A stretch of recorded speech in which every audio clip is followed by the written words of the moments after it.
Hello दोस्तों, welcome to online world current affairs.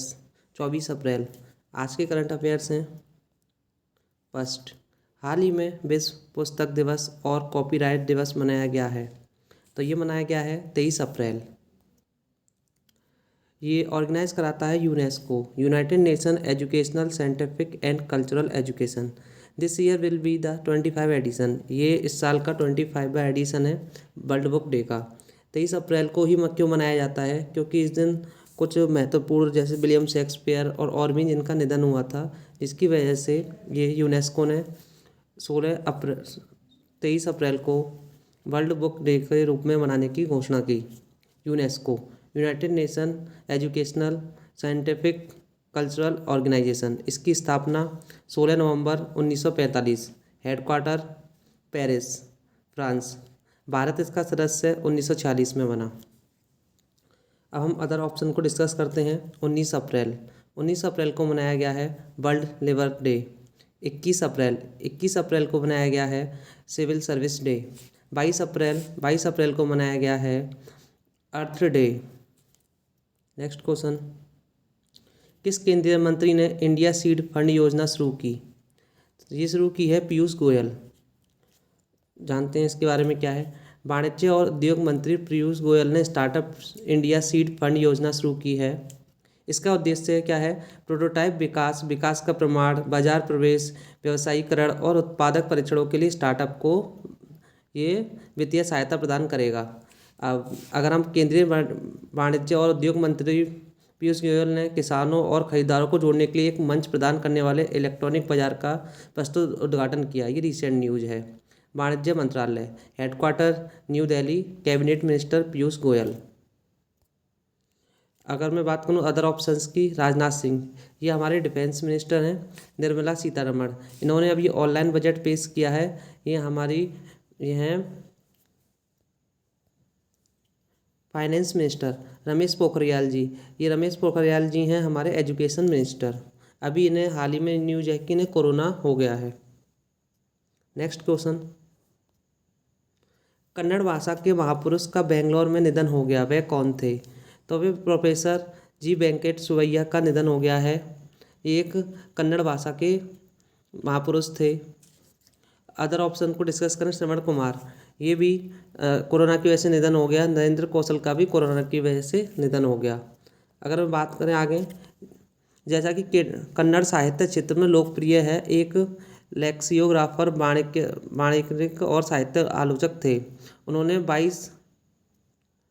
12 शब्दकोश संकलित किए हैं। उनकी रचनाएं व्याकरण, कविता, अनुवाद और निबंध सहित कन्नड़ साहित्य के विभिन्न रूपों को कवर करती हैं। अगर मैं बात करता हूँ भाषा की, तो भारतीय संविधान की 8वीं अनुसूची में भारत की भाषाओं के संबंधित है। इस अनुसूची में 22 भारतीय भाषाओं को शामिल किया गया है। 1992 में नेपाली, कोंकणी और मणिपुरी भाषा को जोड़ा गया। हाल ही में 2003 में बोडो भाषा, डोगरी भाषा, मैथिली भाषा और संथाली भाषा शामिल किए गए हैं। नेक्स्ट क्वेश्चन, लोरियल इंडिया ने किसको निदेशक मंडल के अध्यक्ष के रूप में नियुक्त करने की घोषणा की? तो ये की है अमित जैन। जानते हैं क्या है एमएमए, जिसे पहले मोबाइल मार्केटिंग एसोसिएशन के रूप में जाना जाता था, ने अमित जैन प्रबंधक निर्देशक लोरियल इंडिया को अपने निदेशक मंडल के अध्यक्ष के रूप में नियुक्त करने की घोषणा की है। अब एमएमए मोबाइल मार्केटिंग एसोसिएशन है, जिसका ये पुराना नाम है। अब इसका नाम बदल कर हो गया है लोरियल इंडिया। और इसके सीईओ की बात करें तो गर्ग स्टुअर्ट। ये स्टेबलाइज्ड हुआ था 2000। हेडक्वार्टर है न्यूयॉर्क, यूएस में। अदर ऑप्शन की बात करते हैं तो कुलदीप सिंह को सीआरपीएफ के महानिदेशक के रूप में चुना गया है। एन बी रमना, ये हमारे चीफ जस्टिस ऑफ इंडिया के रूप में चुने गए हैं। एम ए गणपति को अभी एनएसजी के प्रबंधक के रूप में चुना गया है।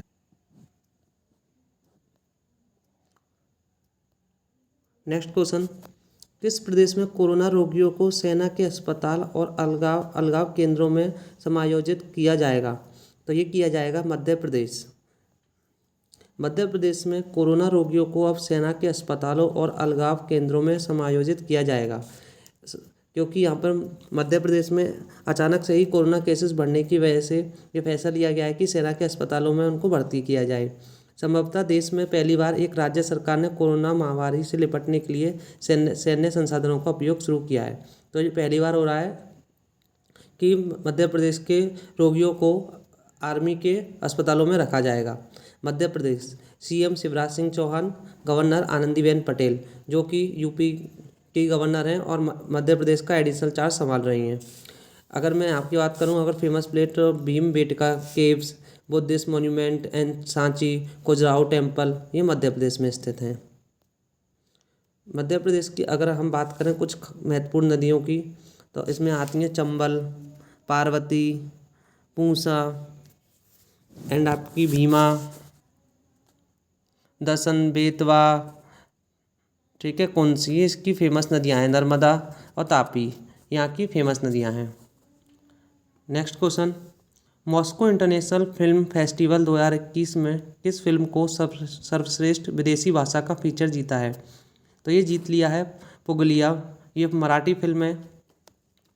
बात करते हैं मॉस्को इंटरनेशनल फिल्म फेस्टिवल 2021 में मराठी फिल्म पुगलिया ने सर्वश्रेष्ठ विदेशी भाषा का फीचर जीता है। अगर मैं अदर बात करूं, निर्देशक विनोद सैम पीटर की एक पग और दो लड़कों की फिल्म विदेशी त्योहारों पर वाहवाही बटोर रही है। Question number 7, India open badminton tournament 2021 को रद्द किया गया है, यह कहाँ आयोजित किया जाना था? तो ये किया जाना था नई दिल्ली। ये जो आयोजन है ये 11 से 16 मई नई दिल्ली में आयोजित किया जाना था। अचानक कोरोना केसेस बढ़ने की वजह से इसको रद्द कर दिया गया है। अगर बात करूँ न्यू दिल्ली, सीएम है अरविंद केजरीवाल, लेफ्टिनेंट गवर्नर हैं अनिल बैजल। यहाँ से लोकसभा सीट आती हैं 7। और करंट में बात करते हैं तो 5T plan, new environment policy, plasma bank, ये दिल्ली से संबंधित हैं। नेक्स्ट क्वेश्चन, MSDI प्रधानमंत्री कौशल विकास योजना 3.0 या PMKVY 3.0 के प्रावधानों को समझने के लिए कहाँ योजना को प्रभावी ढंग से लागू करने के लिए पहली क्षेत्रीय कार्यशाला का आयोजन करेगा? तो ये कर रहे हैं गंगटोक में। बात करते हैं गंगटोक, तो ये कहाँ की है? सिक्किम में स्थित है। इसके बारे में जानते हैं। केंद्रीय कौशल विकास और उद्यमिता मंत्रालय MSDI प्रधानमंत्री कौशल विकास 3.0 को ये बढ़ावा देने वाला है। इसमें अगर इसमें अदर बात करें करंट में, कार्यशाला और उद्देश्य सर्वोत्तम प्रथाओं से सीख लेना और PMKVY 3.0 से संबंधित चुनौतियों को समझना और कौशल भारत पोर्टल के उपयोग पर एक विस्तृत समझ का निर्माण करना है। इसका उद्देश्य है। कौशल विकास और उद्यमिता मंत्रालय, इसके मिनिस्टर हैं महेंद्र नाथ पांडे। फाउंडेड इसकी स्थापना हुई थी 9 नवंबर 2014। हेडक्वार्टर है नई दिल्ली। क्वेश्चन नंबर 9, कैदियों की भलाई और प्रतिरक्षा में सुधार करने के लिए ईसा फाउंडेशन ने 10 दिनों के लिए विशेष ऑनलाइन योग सत्र शुरू किया। तो यह कहाँ किया गया है? ये किया गया है तमिलनाडु में। फाउंडेशन 10 दिनों के लिए विशेष ऑनलाइन योग सत्र शुरू हुआ है तमिलनाडु में। सत्र चेन्नई, चेंगलपट्टू, वेल्लोर, त्रिची, कोयम्बटूर, सेलम, मदुरै, कोडालोर और पलेयन कटोई में 28 जिलों में आयोजित किए जा रहे हैं। अगर मैं तमिलनाडु की बात करें, सीएम है एडापडी के पलानीस्वामी, गवर्नर हैं बनवारी लाल पुरोहित। यहाँ पे है सत्यमंगलम बाग आरक्षित है, कलक्कड़ मंडनथुराई टाइगर रिजर्व स्थित है। क्वेश्चन नंबर 10, किसने गुजरात की कलोल इकाई में 200 घन मीटर प्रति घंटे की क्षमता वाला एक ऑक्सीजन संयंत्र स्थापित करने जा रहा है और कोविड-19 संक्रमण के अभूतपूर्व उछाल के बीच ऑक्सीजन की कमी से जूझ रहे अस्पतालों को मुफ्त ऑक्सीजन प्रदान करेगा? तो ये करने वाला है IIFCO इफ़को। अभी आप करंट में देख रहे होंगे कि हर एक राज्य में ऑक्सीजन की बहुत ज़्यादा दिक्कत सामने आ रही है, जिसकी वजह से बहुत सारे कोरोना मरीज मारे भी जा चुके हैं। तो इसी को देखते हुए बहुत सारी कंपनी हैं और बहुत सारी संस्थाएं इन्होंने आगे हाथ बढ़ाया है। तो इसमें इफ़को है, DRDO ने भी काम किया है। अदर ऑप्शन डिस्कस करें, एम्स ने और IAF ने। IAF भी टैंकरों को अपने प्लेन से ले जाकर अदर स्टेट में डिस्ट्रीब्यूट करेगा। अब हम इफ़को के बारे में जानते हैं। इफ़को भारतीय किसान उर्वरक सहकारी लिमिटेड, इसका हेडक्वार्टर नई दिल्ली। ये फाउंड हुआ था 9 नवंबर 1967। इसके अध्यक्ष हैं BS नकाई। इसके MD और CEO हैं डॉक्टर US अवस्थी। ये क्वेश्चन मैंने रिवीजन के लिए डाला है। खाली टैंक ले जाने वाली ट्रेन कहाँ के लिए रवाना हुई? तो ये रवाना हुई है मुंबई से विशाखापट्टनम। ये खाली टैंकों को ऑक्सीजन भरकर एक राज्य से दूसरे राज्य में लेकर जाएगी। इसका जो भी आंसर है कमेंट बॉक्स में दीजिए।